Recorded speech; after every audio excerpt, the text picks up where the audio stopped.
हुंकार की कलंगी। उदयपुर के महलों में राणा जी ने अपार सभा बुला रखी थी। सभा में बैठे हर सरदार के चेहरे पर चिंता की लकीरें साफ नजर आ रही थी। आंखों में गहरे भाव नजर आ रहे थे। सबके हाव भाव देखकर लग रहा था कि किसी तगड़े दुश्मन के साथ युद्ध की रणनीति पर गंभीर विचार विमर्श हो रहा है। सभा में प्रधान की ओर देखते हुए राणा जी ने गंभीर होते हुए कहा, इन मराठों ने तो आए दिन हमला कर सर में दर्द कर रखा है। मराठों की सेना मेवाड़ पर हमला करते हुए आगे बढ़ रही थी। मेवाड़ की जनता उनके उत्पात से बहुत आतंकित थी। उन्हीं से मुकाबला करने के लिए आज देर रात तक राणा जी ने मुकाबला करने के लिए रणनीति बना रहे थे और मराठों के खिलाफ युद्ध की तैयारी में जुटे थे। तभी प्रधान जी ने पूरी स्थिति पर गौर करते हुए कहा, खजाना रुपयों से खाली है। मराठों के आतंकित से प्रजा आतंकित है। मराठों की लूटपाट व आगजनी के जलते गांव के गांव खाली हो गए और प्रजा पलायन करने में लगी है। राजपूत भी अब पहले जैसे नहीं रहे जो इन उत्पादियों को पलक झपकते मार भगा दे और ऐसे दुष्टों के हमलों को झेल सके। प्रधान के मुख से ऐसी बात सुनकर पास से बैठे एक राजपूत सरदार ने आवेश में आकर कहा, पहले जैसे राजपूत अब क्यों नहीं हैं? कभी किसी संकट में पीछे हटे हैं तो बताएं। आज तक हम तो गाजर मूली की तरह सर कटवाते आए हैं और आप कह रहे हैं कि पहले जैसे राजपूत नहीं हैं। पिछले 200 वर्ष से लगातार मेवाड़ पर हमले हो रहे हैं, पहले मुसलमानों के और अब इन मराठों के। रात दिन सतत चलने वाली युद्धों में भाग लेते लेते राजपूतों की घर की हालत क्या हो गई है? कभी देखा है आपने? कभी राजपूतों के गांवों में जाकर देखो, एक एक घर में 10-10 शहीदों की विधवाएं बैठी मिलेगी। फिर भी राजपूत तो अब भी सर कटवाने के लिए तैयार है। बस एक हुक्म चाहिए राणा जी का। मराठा तो क्या, खुद युमराज भी आ जाए तब भी मेवाड़ के राजपूत पीठ नहीं दिखाएंगे। ये सुनकर राणा बोले, राज पाने व बचाने के लिए गाजर मूली की तरह सर कटवाने ही पड़ते हैं। इसलिए तो कहा जाता है कि राज्य का स्वामी बनना आसान नहीं, स्वराज्य बलिदान मांगता है और हम राजपूतों के बलिदान के बूते ही यह राज्य हासिल किया है। धरती उसी की होती है जो खून से सींचने के लिए तैयार रहे। हमारे पूर्वजों ने मेवाड़ भूमि को अपने खून से सींचा है। इसकी स्वतंत्रता के लिए जंगल जंगल ठोकरें खाई है, मातृभूमि की रक्षा के लिए घास की रोटियां खाई है और अब ये लुटेरे उसकी असमत लूटने आ गए तो क्या हम आसानी से इसे लुट जाने दें? अपने पूर्वजों के बलिदान को यूं ही जाया करें?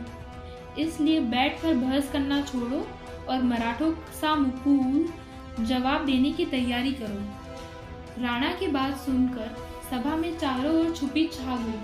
सबकी नजरों के आगे सामने आई युद्ध की विपत्ति का दृश्य घूम रहा था। मराठों से मुकाबले के लिए इतनी तोपें कहां से आएगी? खजाना खाली है, फिर सेना के लिए खर्च कहां से आएगा? सेना कैसे संगठित की जाए? सेना का सेनापति कौन होगा? साथ ही इन्हें बिंदुओं पर चर्चा की गई।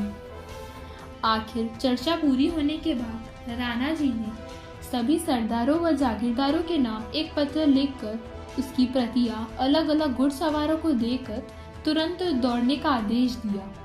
पत्र में लिखा था, मेवाड़ राज्य पर उत्पाती मराठों ने आक्रमण किया है। उनका मुकाबला करने व उन्हें मार भगाने के लिए सभी सरदार व जागीरदार यह पत्र पहुंचाते ही अपने सभी सैनिकों व अस्त्र शस्त्र के साथ मेवाड़ की फौज में शामिल होने के लिए बिना कोई देरी किए जल्द से जल्द हाजिर हो। पत्र में राणा जी के दस्तखत के पास ही राणा द्वारा लिखा था, जो जागीरदार इस संकट की घड़ी में हाजिर नहीं होगा उसकी जागीर जब्त कर ली जाएगी।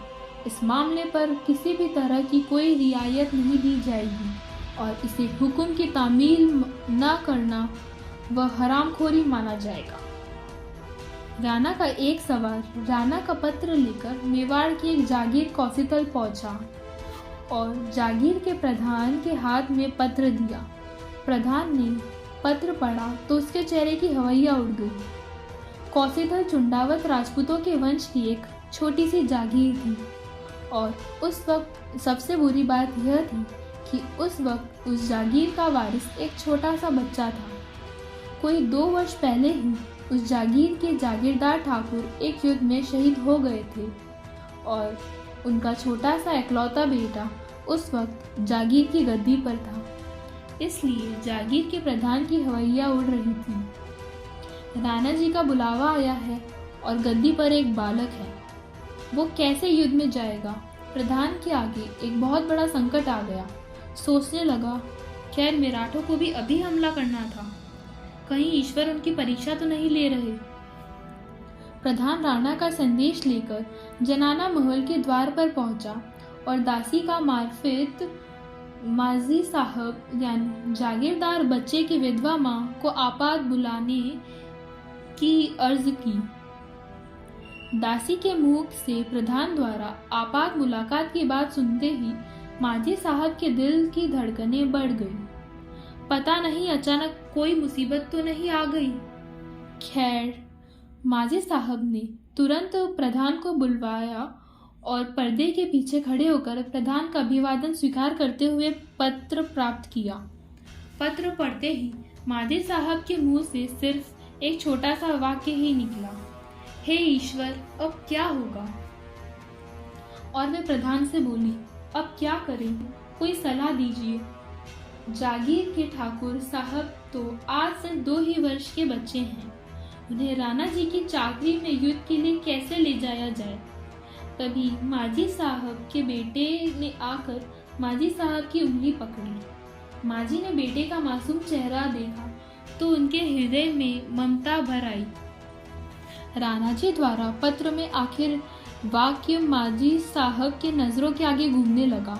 हुक्म की तामील नहीं की गई तो जागीर जब्त कर ली जाएगी, देशद्रोह व हरामखोरी समझा जाएगा, आदि आदि। पत्र के आखिरी वाक्यों ने माजी साहब का मन में ढेरों विचार के सैलाब उठा दिए। जागीर जब्त हो जाएगी, देशद्रोह समझा जाएगा, मेरा बेटा अपने पूर्वजों के राज्य से बाहर बेदखल हो जाएगा और ऐसा हुआ तो उनकी समाज में कौन इज्जत करेगा? पर उसका बाप आज जिंदा नहीं है तो क्या हुआ? मैं, उसकी माँ तो जिंदा हूँ।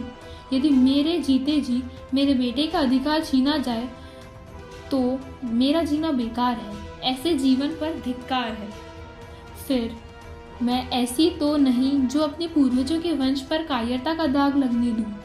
उस वंश पर जिसने कई पीढ़ियों से बलिदान देकर इस भूमि को पाया है, मैं उनसे बलिदानी भूमि को आसानी से कैसे जाने दूं? माजी साहब को अपने पिता के मुंह से सुनी उन राजपूत वीरांगनाओं की कहानियां याद आ गई, जिन्होंने युद्ध में तलवार में ले गुड़ पर सवार हो दुश्मनों के सर को गाजर मूली की तरह काटते हुए खलबली मचाए दी थी, अपनी वीरता का परिचय दिया था। दूसरे उदाहरण क्यों, उनके ही खानदान में पत्ताजी चुंडावत की ठकुरानी उन्हें याद आ गई, जिसने अकबर की सेना से युद्ध किया और अकबर की सेना पर गोलियों की बौछार कर दी थी। जब इसी खानदान की वह ठकुरानी युद्ध में जा सकती थी तो मैं क्यों नहीं? क्या मैं वीर नहीं?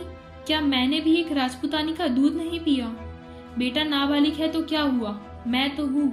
मैं खुद अपने सैन्य टुकड़ों का युद्ध में नेतृत्व करूंगी और जब तक शरीर में जान है तब तक दुश्मन से टक्कर लूंगी। और ऐसे वीरता से भरे विचार आते ही माजी साहब का मन स्थिर हो जाएगा। उनकी आंखों में चमक आ गई, चेहरे पर तेज झलकने लगा और उन्हें बड़े ही आत्मविश्वास के साथ प्रधान जी को हुक्म दिया। राणा जी का हुक्म सरमा थे।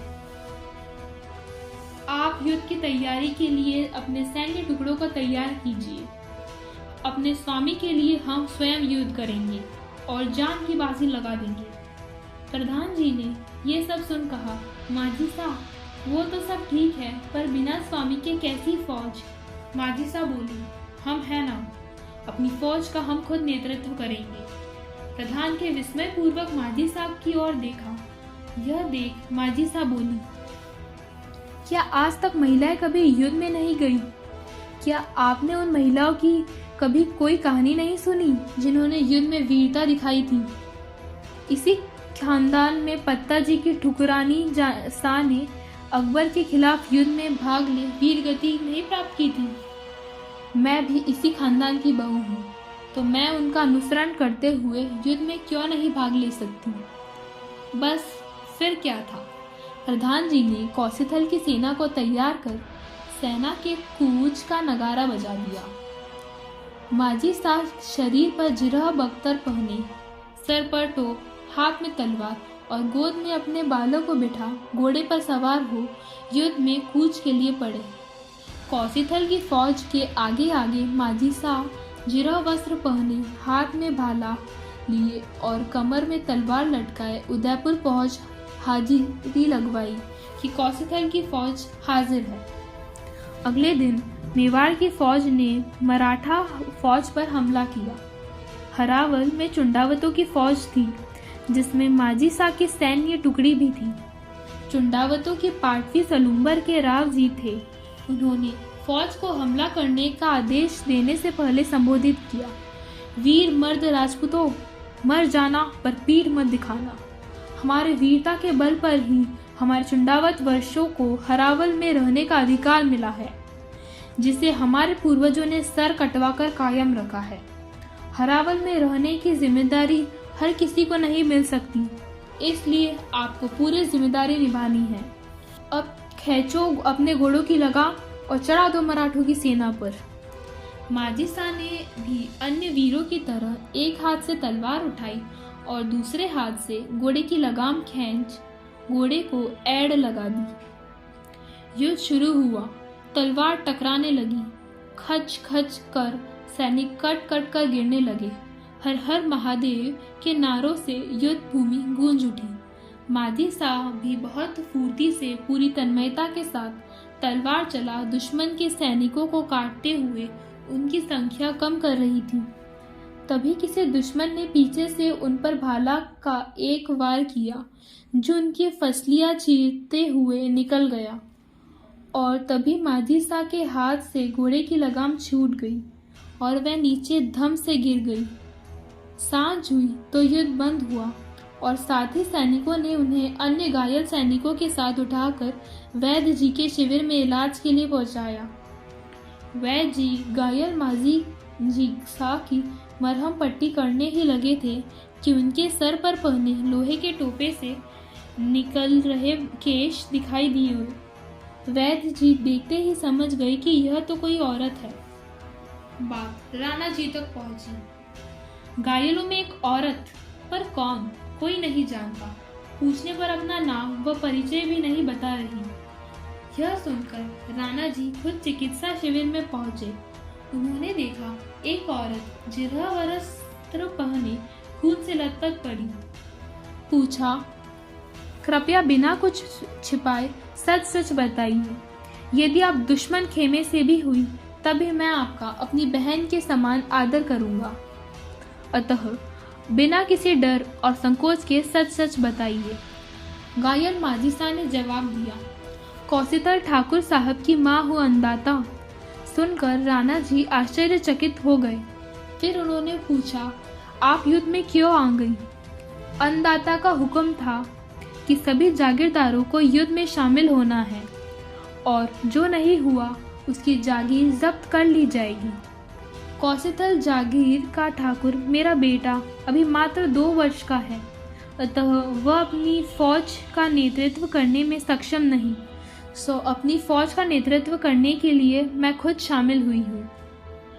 यदि आपने फौज के साथ मैं हाजिर नहीं होती तो आप मेरे बेटे पर देशद्रोह व हरामखोरी का आरोप लगाते और उसकी जागीर भी जब्त कर लेते। माजी शाह के वचन सुनकर राणा जी के मन में उठे करुणा व अपने ऐसे सामंतों पर गर्व के लिए आंखों में आंसू छलक आए। खुशी से गदगद हो उठे राणा बोले, धन है आप जैसी मातृशक्ति। मेवाड़ की आज वर्षों से जो आन बान शान बची हुई है वह आप जैसी देवियों के प्रताप से ही बची हुई है। आप जैसी देवियों ने ही मेवाड़ का सर ऊंचा रखा है। मैं आपकी वीरता, साहस और देशभक्ति को नमन करते हुए अपनी ओर से कुछ पारितोष देना चाहता हूँ। यदि आपकी इजाज़त हो तो अपनी इच्छा बताइए कि आपको ऐसा क्या दिया जाए जो आपकी इस वीरता के लायक हो। माझी सास सोच में पड़ गई। आखिर मांगे तो भी क्या मांगे। आखिर वह बोली, अन्नदाता, यदि देना ही है तो कुछ ऐसा दे जिससे मेरा बेटा कहीं भी बैठे तो सर ऊंचा कर बैठे। राणा जी बोले, आपको हुंकार की कलंगी बख्शी जाती है, जिसे आपका बेटा ही नहीं उसकी पीढ़ियां भी उस कलंगी को पहन उसका सर ऊंचा कर अपनी वीरता को याद रखेंगी। तो यह थी हुंकार की कलंगी।